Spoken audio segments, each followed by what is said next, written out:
আপনি জানেন, দেশের হাসপাতালে চিকিৎসা করাতে গেলে কত দেরি হয়? প্রতিদিন অপেক্ষায় কেটে যাচ্ছে আর রোগ বাড়ছে। অনেকে ভয়ে চুপ করে থাকেন, যা হবে হবে ভেবে।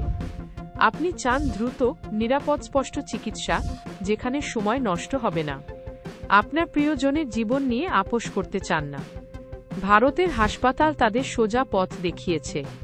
ডাক্তারেরা রিপোর্ট দেখে দ্রুত চিকিৎসার পরিকল্পনা দিয়েছেন। 70% পর্যন্ত কম খরচে তারা নতুন আশার দরজা খুলেছে। আজ তারা সময়ের সঙ্গে লড়ে সুস্থতার দিকে এগোচ্ছে। আপনিও পারবেন, শুধু সাহস করে এগিয়ে আসুন।